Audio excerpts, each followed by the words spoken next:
Qué bueno estar aquí en comunidad, ¿cierto? Qué bueno. Abra su Biblia, por favor, en Hechos 12. Vamos a hacer del 1 al 17 solamente. Es una historia muy larga, así que vamos a sacar algunas ideas muy interesantes en el texto que yo creo que nos va a desafiar muy especialmente. Y el título de nuestra meditación de este día, de nuestra reflexión de este día, es Cuando mi iglesia ora. Así que bueno, déjeme leer el texto con el énfasis que me gustaría darle, así como lo veo en mi cabeza o lo siento en mi cabeza. Dice así: en aquel mismo tiempo, el rey Herodes echó mano a algunos de la iglesia para maltratarles y mató a espada a Jacob, hermano de Juan. Y viendo que esto había agradado a los judíos, procedió también prender a Pedro. Eran entonces los días de los panes sin levadura, de la fiesta de los panes sin levadura. Y habiéndole tomado preso, le puso en la cárcel, entregándole a 4 grupos de 4 soldados cada uno para que le custodiasen. Es decir, imposible que pudiera escapar. Y se proponía sacarle al pueblo después de la Pascua. Mire esta parte. Así que Pedro estaba custodiado en la cárcel, pero la iglesia hacía sin cesar oración a Dios por él. ¿Y qué es lo que hacía Pedro? Dormía. ¿Oramos? Querido Dios, te damos gracias por darnos la bendición de poder escuchar tu palabra. Queremos, Señor, que esta palabra no sea solamente una articulación teológica. Queremos, Señor, que tú puedas transformar a tu iglesia, que tú puedas convencernos de la bendición que nosotros tenemos, de que como iglesia podamos orar juntos. Gracias, Señor, porque cosas grandes tú tienes para tu iglesia cuando tu iglesia se rinde a los pies de tu voluntad. Gracias, Señor. Bendícenos, que tu Espíritu esté convenciendo nuestras mentes y enamorando nuestro corazón.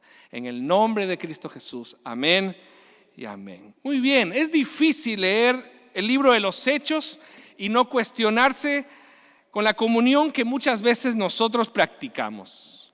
Esta comunión acostumbrada y esta comunión insípida. Perdone que se lo diga así, pero ya se lo dije ya. Esto de juntarnos y no tener ninguna expectativa. Esto de juntarnos y pensar de que, bueno, oramos porque tenemos que orar. Y la verdad que cuando yo leo las Escrituras y cuando yo leo Hechos, me doy cuenta que cristianos comunes se reúnen con tal expectativa y fervor en la oración, con tal desesperación que produce un efecto transformador y poderoso en la vida de la iglesia. Ellos se juntaban y sabían que en el lugar donde entraban y comenzaban a orar, ellos no iban a salir de la misma manera. Y yo creo que nosotros estamos acostumbrados a juntarnos y no percibir lo que Dios está haciendo, porque Dios se sigue moviendo y Dios sigue haciendo cosas increíbles en medio nuestro, pero nosotros no conseguimos verlo. No hay otra forma en la que sucedían milagros en el Nuevo Testamento. Una iglesia perseguida en un contexto donde los líderes eran ejecutados. La única forma en la que sucedían milagros y la gente comenzaba a abrir los ojos de lo que Dios estaba haciendo era en oración. Y a mí me parece que la vida es demasiado corta y la gente está demasiado quebrantada y sin esperanza como para conformarnos en la iglesia con una comunión familiarizada o una comunión acostumbrada. Una comunión que no tenga un efecto transformador y poderoso. Es como cuando uno está pololeando. Todo le parece así como maravilloso y los corazones y las mariposas que van por ahí y todo lo mira y uno mira así y lo mira así. Es como muy lindo todo y que tómame la mano y sentí el roce de la mano y la mirada y esto. Y cuando nos casamos nos acostumbramos a eso y perdemos la capacidad de asombro. Es más que cuando nos roza, me estás rozando, estás fría. ¿No le ha pasado eso? Sal de aquí, ponte el guatero ahí para calentar tu pie porque me estás... ¿Cierto? Entonces, porque nos acostumbramos a la presencia de la persona que nosotros amamos, que más disfrutamos de su presencia. A mí me encanta estar con Esther, yo disfruto de estar con Esther, pero me he acostumbrado a su presencia. Yo creo que nos pasa así con el Señor, nos acostumbramos. Y por eso este texto que yo les decía en la reunión, en la oración de intercesión, está bueno eso que el Señor se siente al lado nuestro, nos abrace y simplemente nosotros seamos bendecidos con su silencio y seamos bendecidos con que Él calme nuestros temores.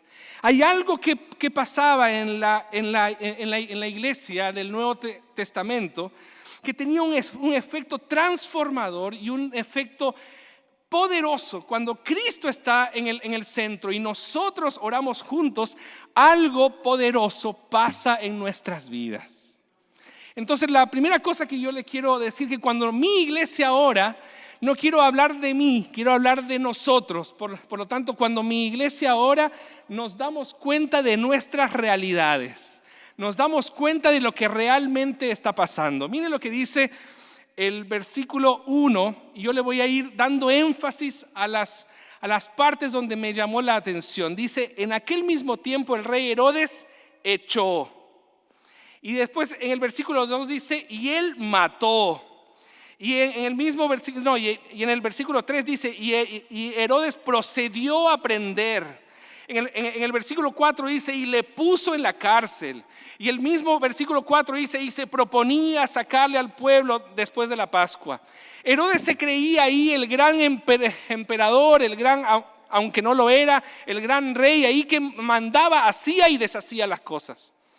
Jacobo, hermano de Juan, y Pedro formaban parte del núcleo más íntimo de los discípulos de Jesús y los metieron presos. Eran líderes influyentes de la iglesia. Todo el mundo sabía que Jacobo y Pedro eran los que habían escuchado a Jesús más de cerca, eran los que habían estado con Jesús, por lo tanto eran muy influyentes en la vida de la iglesia. Y Herodes manda a matar a Jacobo. Y después, cuando vio que eso agradaba a los judíos, mandó a poner preso a Pedro.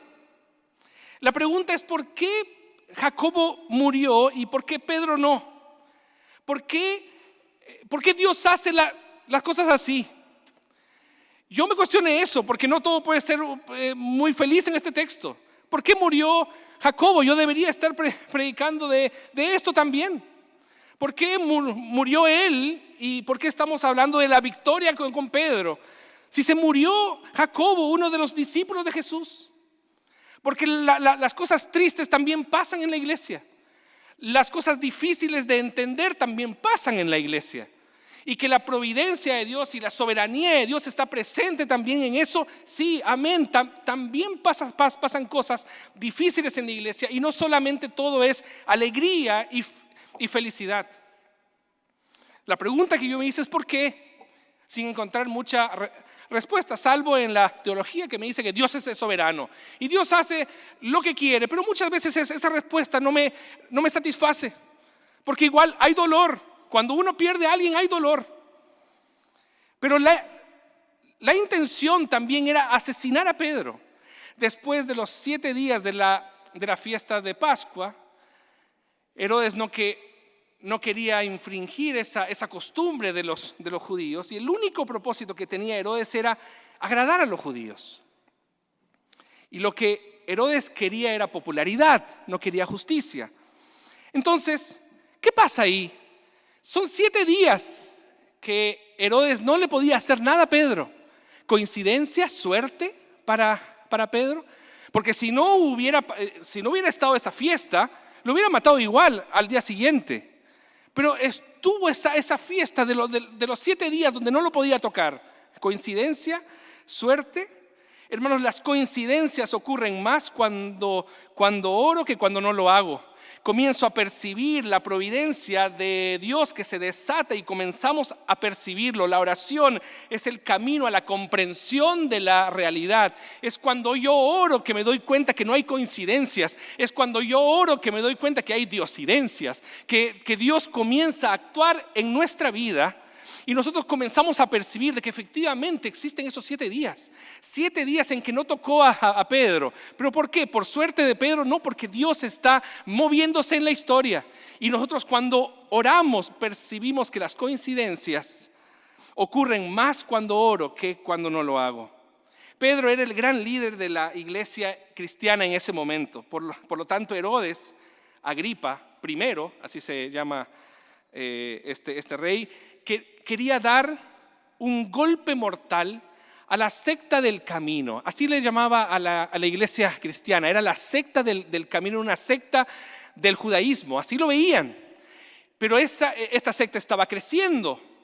Esta secta estaba siendo muy poderosa.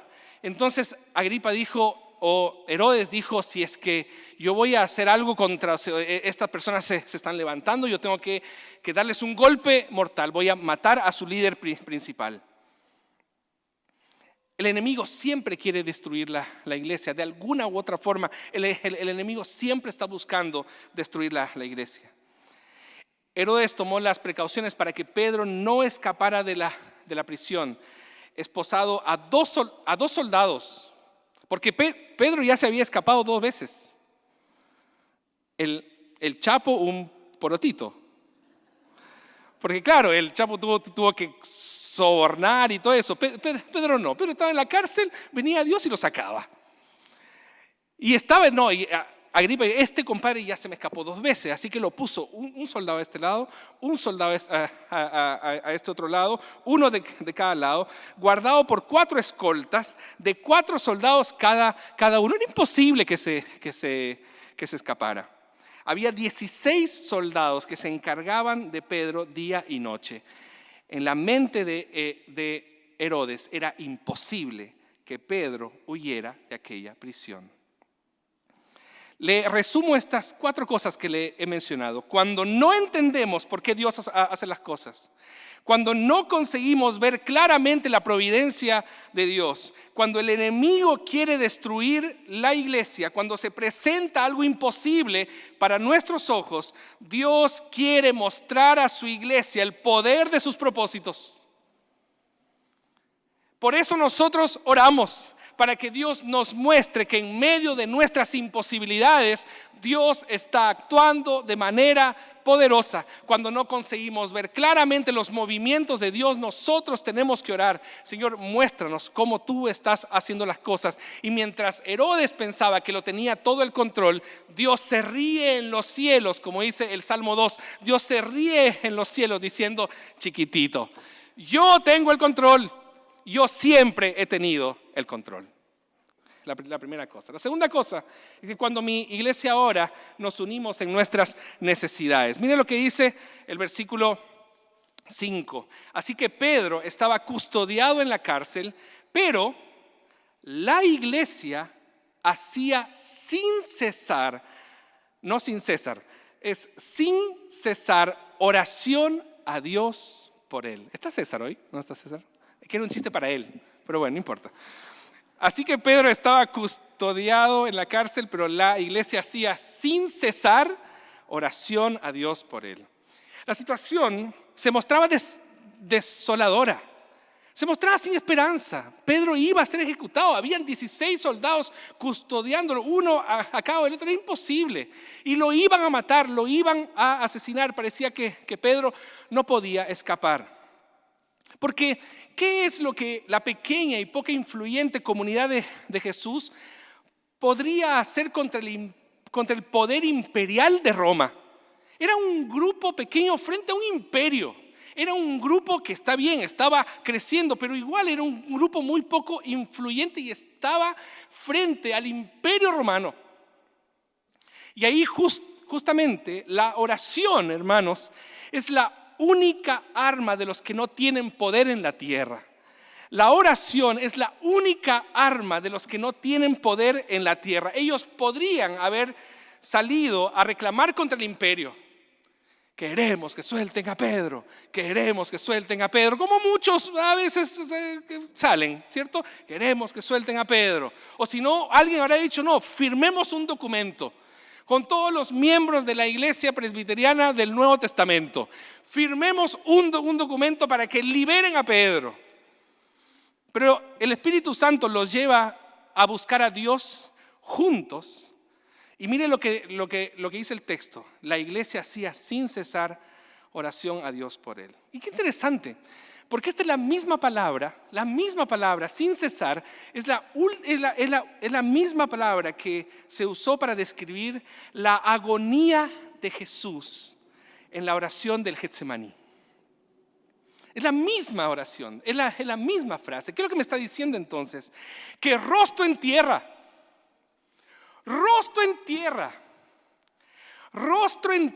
clamando a Dios con fervor, con pasión. ¿Usted recuerda esa oración de Jesús? Rostro en tierra, llorando al Señor con lágrimas y con sudor de sangre en su frente, clamando al Señor fervorosamente para que Dios le responda. Y Jesús le decía a Dios en esta oración que pase de mí esta copa. Y ellos también le decían, Señor, saca a Pedro de ese lugar, libera a Pedro, que no maten a nuestro líder. Esta es una iglesia orando unida con un propósito y un solo clamor. Entonces no es solamente que se reunían a orar por Pedro. Ellos estaban de rodillas orando a Pedro, clamando al Señor, todos juntos, orando fervorosamente.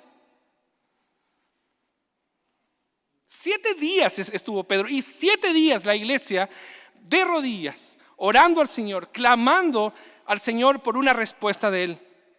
Estaba a punto de ser asesinado. Supongamos que agarran a alguno de nuestros líderes, a Roberto. Y de pronto agarran a Roberto y se lo llevan.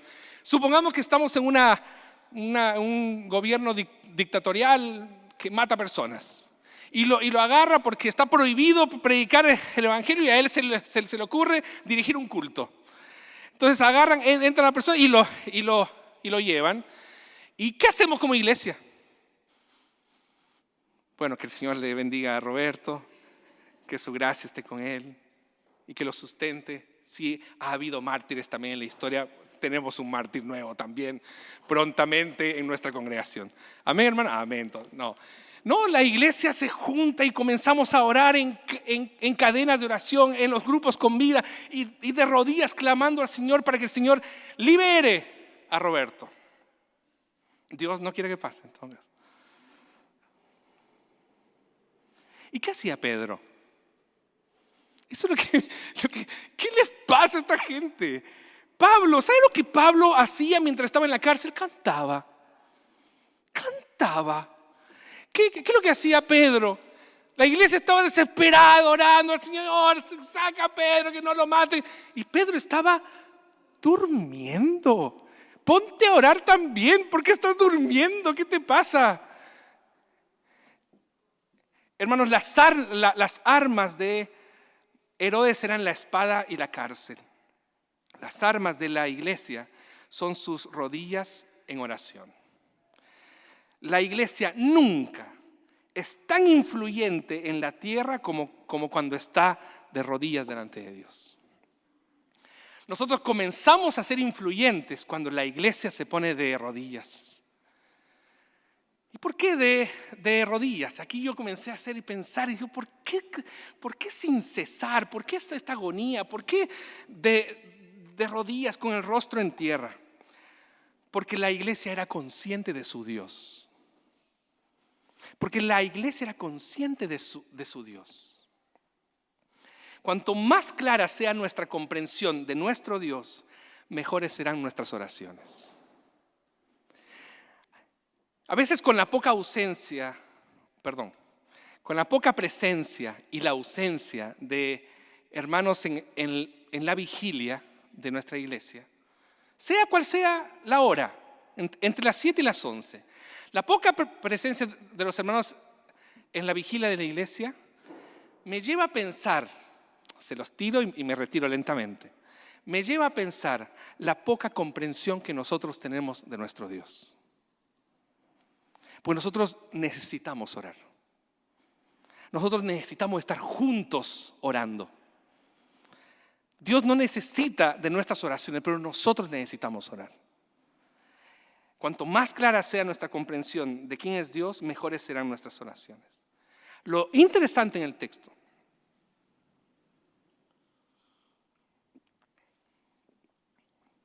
es que crea una pausa y sigue. Su liberación fue a última hora. ¿Qué ganas de Dios de esperar hasta última hora las cosas? ¿Qué ganas? Podría haberlo hecho el primer día. De hecho, Dios pudo haber evitado que Pedro cayera preso. Dios pudo haber evitado que la iglesia pasara por todo este problema. De hecho, Dios pudo haber hecho que fuera fulminado que fuera fulminado el primer día también. Dios también lo podría haber liberado antes. Pero espera el último día. El último día, son 7 días. Y cuando ya estaba por terminar y Herodes estaba así como listo para matarlo, Dios esa noche decide soberanamente el último día sacarlo.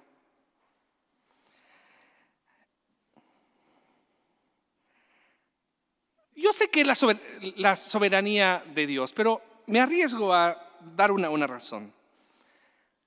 Lo puso 7 días y lo demoró 7 días para que su iglesia sea consciente de la necesidad de orar y se une en oración. Dios quiere tratar a su pueblo. Dios quiere tratarte a ti, quiere tratarme a mí. Y a veces se demora. ¿Sabes para qué? Para tenerte de rodillas delante de Él. Para que seas consciente de tu Dios.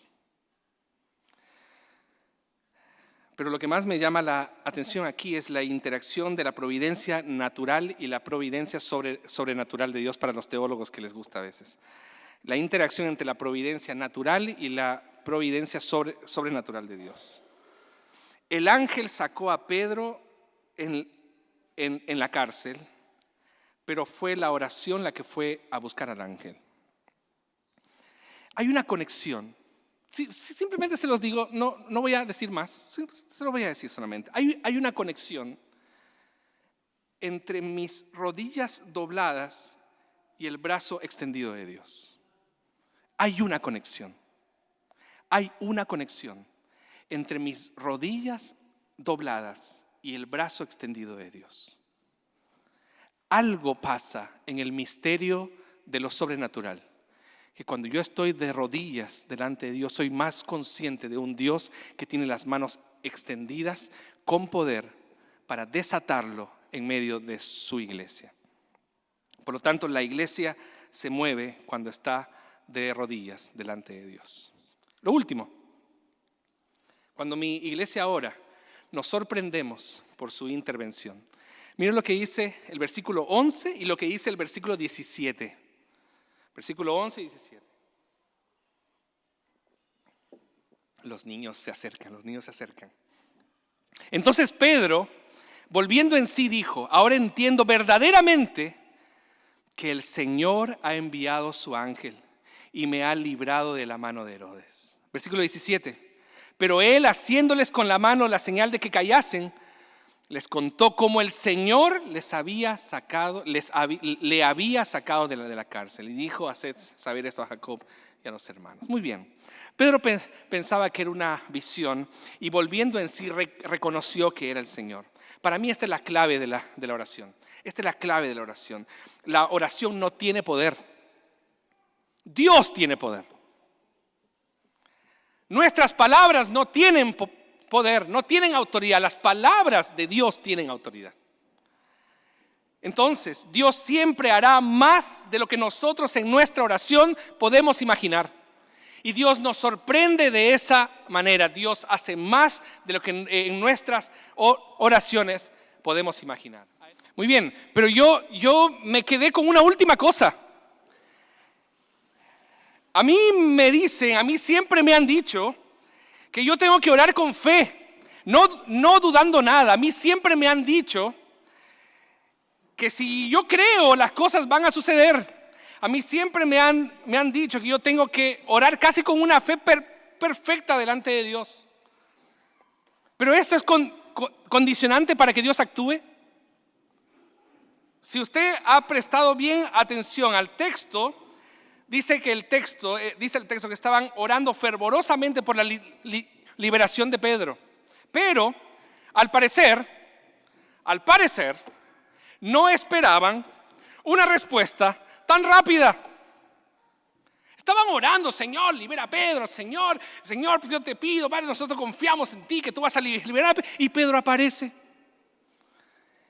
Y ellos se sorprenden, no deberían sorprenderse si estaban orando para que Dios libere. ¿Por qué se sorprenden? ¿Es cierto? ¿O soy el único que me pregunta eso? Señor, y ahí el rostro en tierra orando, Padre, por favor, no sé cuánto, Señor, porque tú eres poderoso y tú eres soberano. Y yo sé que para ti no hay nada imposible. Y Pedro aparece. No, es un fantasma, es su ángel. ¿Están locos? ¿Qué les pasa? Supuestamente cuando uno ora tiene que creer que las cosas van a pasar. Entonces, está bueno esto. ¿Por qué? Porque el fervor de la oración no está unido necesariamente a la calidad de la fe. Y quiero decirles algo. De verdad honestamente, quiero decirles algo. Es reconfortante saber que se sorprendieron con la liberación de Pedro. ¿Por qué? Porque no vemos a un grupo de personas fuertes espiritualmente, vemos a un grupo de discípulos débiles en su fe. Y a mí me gusta pensar en esto. ¿Por qué? Porque aquí lo que estamos viendo no es una iglesia poderosa. Lo que estamos viendo aquí es un Dios misericordioso escuchando los gritos débiles e incrédulos de su iglesia y responde por medio de la grandeza de su amor. Ora como tú quieras, ora como tú vengas. Ora con la fe fuerte o la fe débil, no importa, no es tu oración la que mueve la mano de Dios, es la grandeza de su amor y su misericordia la que mueve a Dios haciendo por ti lo que Él quiere hacer por ti, no lo que tú quieres. Es precioso esta parte, porque no es tu oración, es lo que Dios quiere hacer a través de tu oración. Entonces, ¿necesitamos una fe perfecta para orar? No, nosotros necesitamos clamar solamente. Con lo que tengas de fe, necesitamos clamar, orar fervorosamente, unirnos a Dios en oración y no perder la capacidad de asombro. Si algo nos enseña esta historia, es que no debemos perder la capacidad de asombro. ¿El poder está en la oración? No. El poder está en Dios, que con su amor y por su misericordia decide responder a nuestras oraciones. Yo me quedo con la afirmación, a mi modo de ver, más importante de toda la narrativa de la liberación de Pedro, que está en el versículo 17. Les contó cómo el Señor le había sacado de la cárcel. Es el Señor, siempre es el Señor. Él es el protagonista, no es tu oración. No es la oración de la iglesia, siempre el protagonista es el Señor. El Señor le sacó de la cárcel y todos los detalles dramáticos incluidos por Lucas aquí enfatizan la intervención de Dios y la pasividad de Pedro. Nuestro Dios es un Dios poderoso y reina en autoridad en toda circunstancia. ¿Oramos? Este sermón lo voy a cerrar con los niños. ¿Oramos? Querido Dios, te damos gracias por darnos la bendición de haber sido desafiados por ti. Qué hermoso, Señor, saber que no es nuestra oración, es tu grandeza. Aún con nuestros gritos débiles, aún con nuestra falta de fe, es tu misericordia la que nos responde. Es tu amor la que actúa. Gracias, Señor, por tu presencia en nuestras vidas. Te amamos, Señor, te amamos, te amamos. Y queremos que tú movilices a tu iglesia a orar cada vez más para ser sorprendidos por tu amor. En el nombre de Cristo Jesús. Amén.